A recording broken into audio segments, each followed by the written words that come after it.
Good morning. Welcome back. It's Thursday, July 20th, and it's episode 189. I'm Phil Brandt, and my partner in crime, legal expert Bert Garland's not able to be with us today. Bert is off spending time with his father, who is in his final stages of life. And I've talked with Bert. He's doing well. He says hello to everyone. But here's what I'd like to do. I'm sure Bert's not listening today, as he shouldn't be. But here's what I'd like to do. Bert has been an amazing co-host and partner on this program with me. From the very beginning, when we started this program 189 episodes ago, it was really for the purpose to help you all navigate through the crisis that we were having with COVID and shutdowns and so on. And from there, the program really has taken off. And it's now really an HR discussion on current events. And Bert does an amazing job bringing in the resources from the Ogletree Law Firm to help us be up to date and navigate through these times. And he is on the program every week. He does a great job preparing. It's a lot of work. And he does all of that complimentary for our members. So if you're a regular listener and you appreciate what Bert's done, I'm going to invite you to share maybe your sympathies and prayers with Bert, but also your appreciation for his contribution to the program in the chat. If you would just chat that in, put your name in there. I know he'd appreciate seeing that. We've gotten to know so many of you so well through our chat feature. And what I'm going to do is collect all those, put them together in a card for him, and we'll send those off to him, and I'm sure that will bring a little smile to his face. So please join me in doing that. I would appreciate it, and I'll be sure to get that to Bert on all of our behalves. However, moving forward with the program, today we have a special guest on our program. Many of you know her because you work with her. Erin Miley. So I call her Smiley because she's always smiling. And Erin leads our membership programs and also our background verification program. And just a little bit about Erin. When I started in this role 10 years ago, almost now, Erin sat in the little corner in the back of the office and she just pounded out on the computer background check after background check after background check. And she didn't look up, but she was a workhorse of an individual. And if she saw me coming, she stuck her head down even lower. And I was like the last person she wanted to talk to. But since then, she has taken her career very seriously. She's extremely smart. She's gone out and taken many of our training programs. And then she turned into the supervisor and the manager, and she's grown that even into our membership services now. She's just done a great job with her career. I couldn't be more proud of any person that we have on the AAIM staff from where they started and where they are today. So Erin, you've just done a great job. I'm happy that you're on the program. I want to get started with a poll question. Here's the poll question for today. The question is, what is the top reason, the number one reason your organization does background screening? I asked that question because not everybody knows how to answer that question, but we should. So that's the question. You'll have a variety of selections to protect your employees, to improve hires, to protect company reputation. Maybe you're regulated by the industry or there's compliance reasons. Maybe you don't do them. 9 out of 10 employers do background verifications, but there are those who don't. Maybe you stopped doing them because they've slowed down the hiring process, because we know those that do background checks can have a little bit of a delay. And maybe you do it for another reason and it's none of above. So I'd love to get your input into why you do that. And with that, Erin, good morning. How are you doing today? Good morning. Thank you for the lovely introduction. Yeah, you do a great job. And I know you're normally here at this time, so I'm happy to have you on the program. And this will hopefully be the first of many appearances by you. So let's get started with background verification, which I say, versus employment verification versus background check.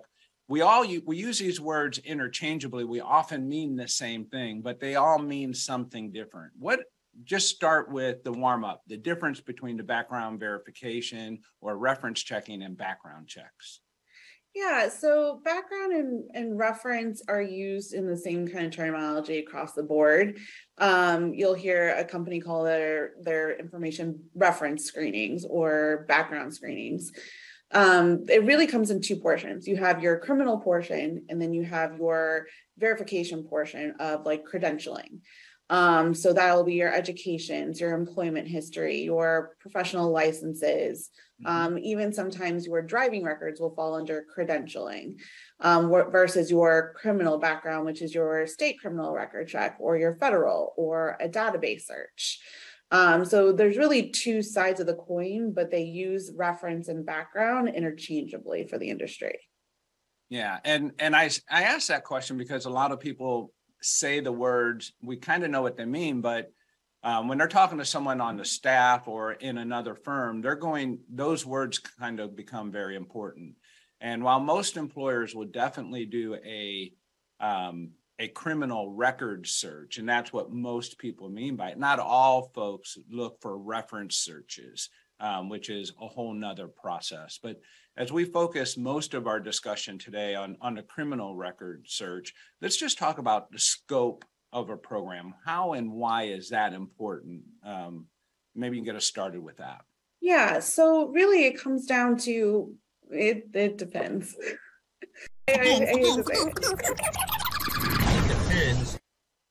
Don't you go acting like a lawyer. Now I know you deal with a lot of illegal issues, but if you say depends today, Nick's going to throw that up there, the exploding head of Bert Garland. Yeah, it's my favorite phrase to use, just like Bert, because it really does. It goes to what you're looking to achieve with the background program that you build. So depending on where you want to go with that, you can kind of determine a scope search for that, right? So there's an industry standard that follows the Fair Credit Reporting Act, which guidelines and governs the industry. They have a standard 7-year search scope for basically all information. And then after that, you can only report conviction information. That's their standard baseline, and most companies will fall in line with that with regards to reporting, where state law allows, because there are individual state laws. So it's important to know how far back you want to look, what your industry standards are telling you that you need to look for, and how far back you need to look for, what you will be considering in your policies and procedures, to help you design what you want to do. I always say, ask whoever you're approaching to perform your background checks for you or your reference checking. Ask them what their standard is, or if they are willing to do something different that falls more in line with what you're looking to do for your program. So one thing you just mentioned, let's explore a little further, is you said, how far back do you want to look? So I know there's laws and standards and risk associated with how far back in the history of someone that you look for, and particularly in today's age when, we're trying to do everything we can with a forgive and forget approach. I've done my time now, I want to get a job and move forward. We want that for, every recovered criminal, I guess, if we can say it that way. But there are laws and standards to follow. Just what are some of the best practices that you should look for with your organization, whoever's doing the background check for you? So whoever's doing the background, you want to look for a partner that understands that there are different laws in each state that they have to adhere to. I do the extreme example where, Kentucky, you can only get information for 5 years and you can only get conviction only information. So if you're looking to obtain information for 10 years, you may get it for other states, but in Kentucky, you may not. So really knowing that your partner understands that difference and understands what you can use as an employer, because there's also the flip side where they may not do that kind of pre-work for you. They may just give you the information and expect you to know the state laws and how you can use that information as well. So you want to partner with somebody that's going to provide you that kind of guidance and that best practice that you can then implement. For example, AAIM, we do all that pre-work for you, and we release information that you can utilize effectively in your decision-making process. We will not provide you something that we know that per state law, you are not allowed to use in your decision-making process. So that's something that we as best practice will do for our clients. So you want to partner with a company that understands that element and can provide you that kind of lean back on kind of support. Yeah. And I know in some states, and Kentucky is a good example, but there are many, and every county and state, city has its own standards to follow. And that's what makes it really difficult, and why it's important to choose a professional agency, because there are literally thousands of background check companies. Anyone with a computer and a database can start the process of running background checks. That's not necessarily hard to do, but there are a difference between, I have a database on my computer and I'm going to start running background checks in my garage, versus a firm like AAIM and other reputable firms that do this and are doing their best to follow all the rules and standards. What would be some of the qualifying questions you would want to ask your provider to ensure that you're getting the best service, so that you make the best decisions with the least amount of risk? Yeah, so you'll want to ask them, a couple of key questions. And these are questions that I get all the time as well. How far back do you look? What is your standard reporting practice? Do your employees understand the FCRA? So there are certifications your employees as a provider can take to better understand and get a deeper understanding of the Fair Credit Reporting Act and the laws. What do your searches include? Like, give me an example. What does a state criminal record do for me? Like, what does this database do for me? What kind of support? Do you have any authorization information that you can provide to me? Do you have any sample documents you can share? Do I have a dedicated, support rep, or do I have a team that I can lean back on? Do you offer any kind of training? And I say training, meaning there's systems in place for the request and receiving of results. You got to understand how those systems work.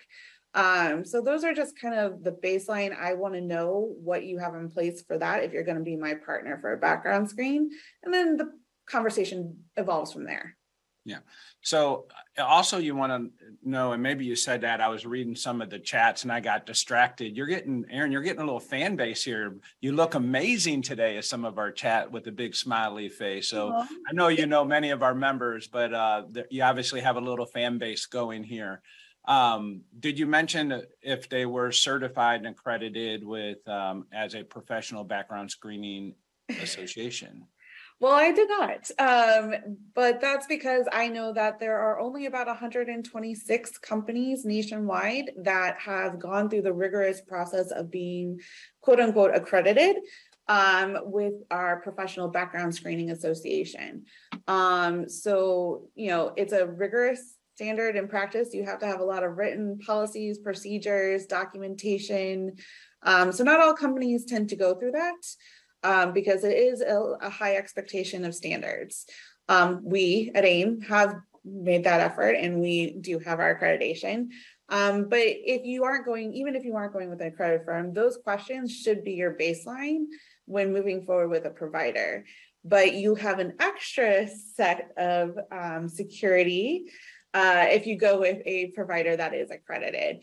Because one of the top reasons you would have a background company perform the checks for you instead of doing them yourself is to help you mitigate the risk to your company.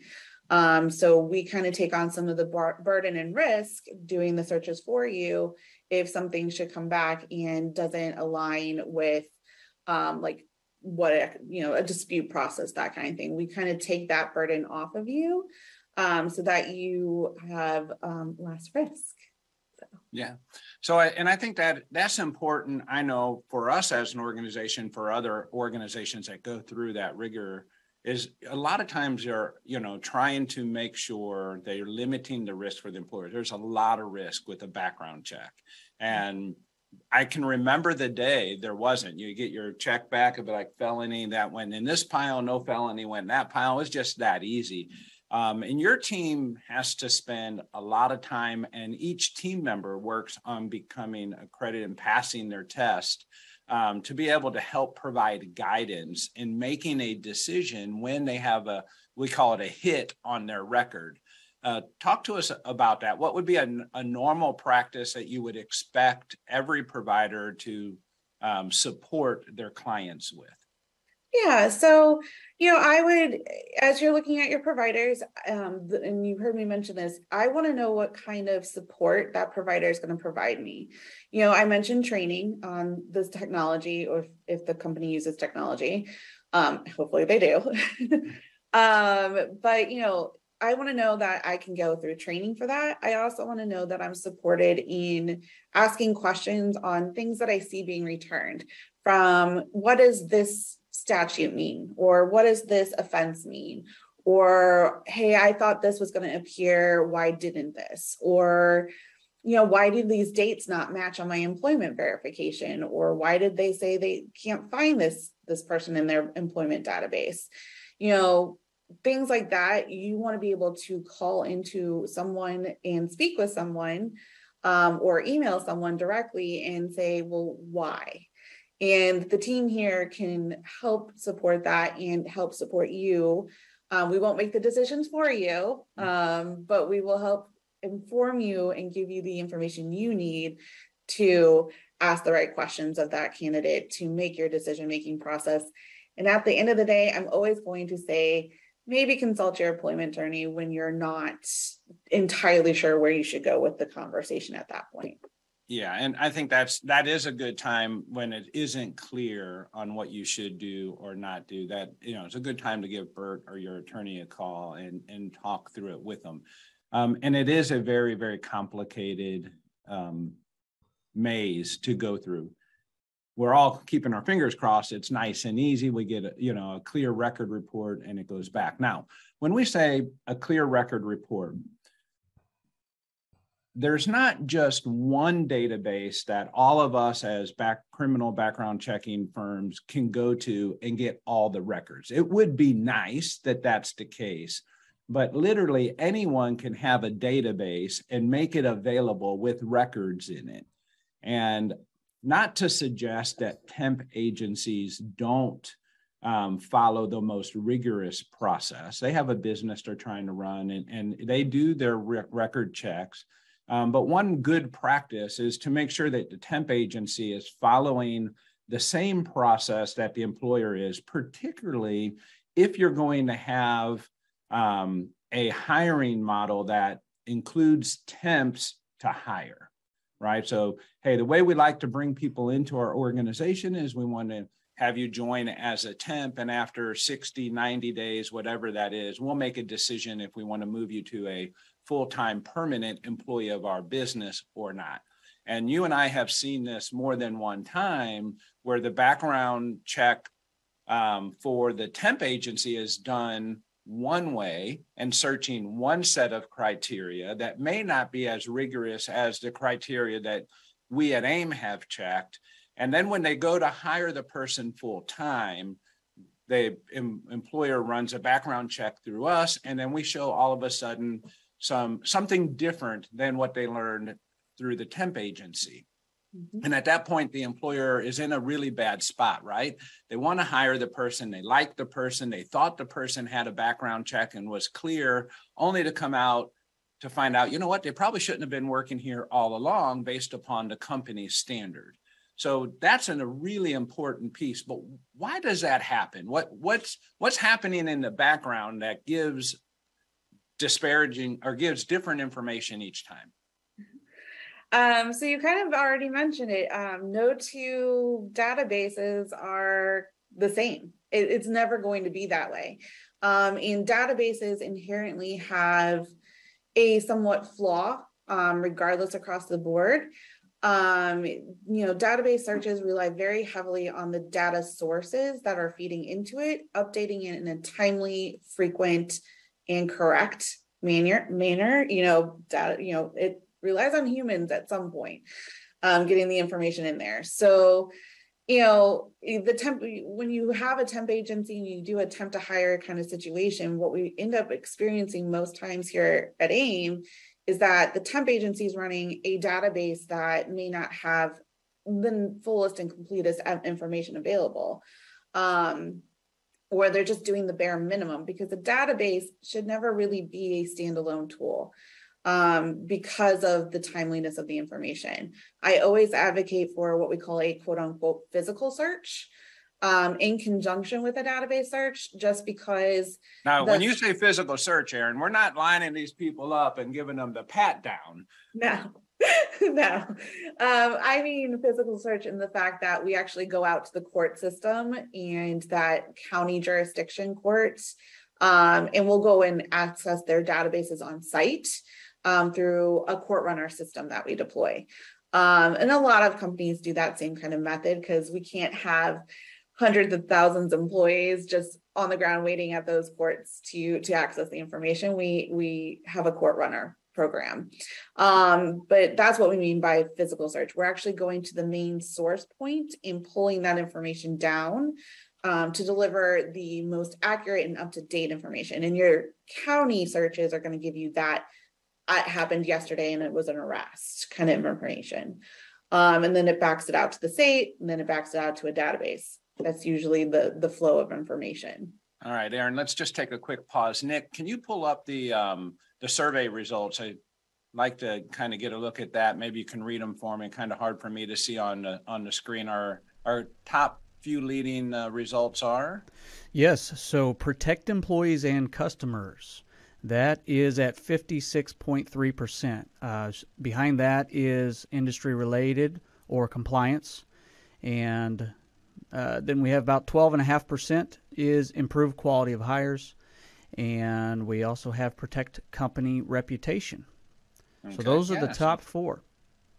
All right, those are great results. If you haven't put those in, let's get those entered. That's a good indication of what people are looking to do. And in that case, the criminal will be good. If you're wanting to improve the quality of hire, Erin, as people are doing that, which is a really a tough thing to do. Particularly, I was reading in these comments, and I think it was Dina here that was just saying that they don't check necessarily the person's career past because the quality of hires have decreased so much, and they're having a difficult time doing that. I also know that's where, when we do reference checking on someone's past, we see a lot of different information, right? They said they work somewhere, but they really worked there as a temp, or they didn't have the company name right, or their dates were not correct, or maybe they never worked there at all, because not all employers check work history in that. Where do you find most of the errors and or let's just call it difference of information that makes a background check come back and create something for us to look at and go, wait a minute, this doesn't really line up with the resume? Yeah, so if we're speaking particularly on like education verifications and employment verifications, the highest error there is that they haven't completed a degree, but they say they did on their resume. So that's the largest discrepancy we see in educations, where they're still kind of attending, they haven't actually received that degree yet. And then the other largest one is the employment verifications. We see a lot of time where they worked as a temp and they actually get paid through the temp agency, not the employer, but they'll put the employer that they worked with through the temp agency. And that's the largest discrepancy we usually see there. It's very rare that the resume doesn't really line up with the employment history. It's more common where it doesn't align with the education history. Okay, so the education history is more common than employment history to maybe not be as accurate. And I know I see that on resumes. I'll see, University of Missouri, and then like a year. And I don't know if that means I went there for 1 year, I graduated during that year, or what the heck that means.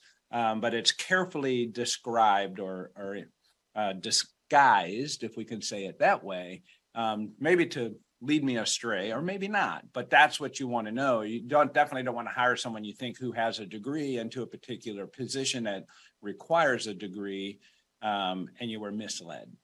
Yeah. And it also happens a lot with high school. So I don't want to just mention degrees there, because high school, there's the GED and then the actual diploma. And some individuals will say that they got a diploma, not a GED. And it creates confusion because the GED can be given at any time in your lifetime, whereas the diploma usually lines up with your high school development. So that usually is the large discrepancy as well. Absolutely. I can see the difference. Let me do a few things. There are just all kinds of great comments in here for Bert, and your sympathies for him. So thank you so much. You still got time to make a comment if you hadn't. They're still coming in. There's 2 more new ones. There's too many names here for me to read out, but I recognize almost all these names, and I know this is going to really put a little smile on Bert's face when he needs it. So thank you very much for that. Erin, what is anything that I haven't asked that you think is important for people to know when they're choosing a provider? So the provider is your partner. It should be doing certain things for you to help you mitigate that risk, to help you make your decisions. Where I mentioned earlier, we won't make the decision for you, but I can answer questions for you. I can sit here and say, well, did you consider this when looking at this record? Did you consider this when looking at this record? Most of your background companies should be familiar with EEOC, because that's also part of our industry. And they have a list of questions that should be asked when you're considering potentially doing an adverse action based on a background. And your provider should be able to walk you through those questions. If you're calling me and you have questions about a record, I'm going to sit here and ask you, well, what are they doing? What is this? It depends, because Be careful. Oh, Nick got you. I was really trying to avoid the it depends. So, I'm going to ask you a series of questions, and I'm going to walk you through the process that you should be doing each time you are evaluating a background. Your partner provider should be able to do that for you. If they are not, then it may be time to consider a different provider, because they're not working for you. They are actively working against you at that point. Yeah. And I just can't emphasize enough, whoever you use. I mean, I definitely am on the side of, if it makes sense for your business to do a background check, you should. I've never worked in an organization that doesn't do them. But I do think it's important that your provider is able to help you go through the process and lead you with the right questions, and maybe give you some insight that helps you make a decision. That is critically important. And if you're working with a provider that offshores the background checks, and some of them do that, those types of things, then you may not be able to get the help that you need, and so on. And I know there are many providers that just, they give you everything that was ever in that person's past that you can't consider because of the law. And that really puts you in a really tough spot to do that. I know we just lost to Erin, it looks like. But we're getting ready to wrap some things up here anyway. I did want to talk a little bit about social media and background checks, because here's what I hear happening. And you don't have to comment if you're doing this. Please just keep that to yourself. But what I hear people doing is saying, we don't really formally do social media checks, but I do them informally. I look up myself on their Facebook, or I see whatever I can see that's made public, and I look for things that are maybe not aligned with our company culture, or not aligned with what we want to do from a hiring practice standpoint. And that is really risky business. And that's a space you want to be very careful on. I think Bert would tell us, if you were going to use social media as a background checking tool, that you would use that with a provider that knows what they're looking for and is only reporting with, yes, they're a good hire from a background screening standpoint of their social media platform, or no, they're not. But what happens is the EEOC discourages it because you look on there and you might see somebody who has an alternative lifestyle or something like that that doesn't sit well with you or your organization, or that person thinks you weren't hired because of that reason. And that makes that information available to you when it really doesn't matter in the employment process. So you have to be really careful when you're looking at social media. And I don't think most people do it formally. I think it happens informally, and that's a big concern because that usually means we're doing it maybe for one and not the other. And we want to do everything consistently, and that we're also maybe looking at things that will persuade our decisions that shouldn't persuade our decisions. And that's a very natural outcome of looking at a social media page. So those are things we want to be careful of.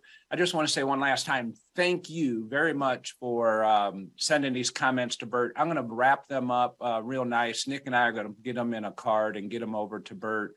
We appreciate all the work that you did, or all your contributions to making that a really nice touch for Bert. Thank you very much. Nick, great job today on the program. Erin is out there in cyberspace. We lost her, but we're happy to have her on the program. And we will see you back here next Thursday at 7:30 Central Time. Bye-bye.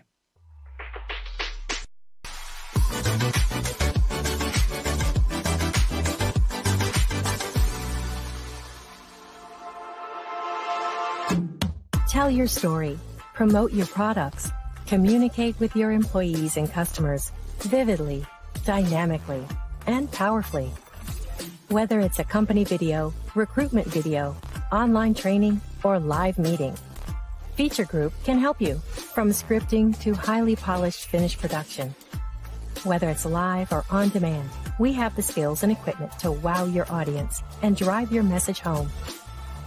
Feature Group USA, the one-stop shop for all your broadcasting needs.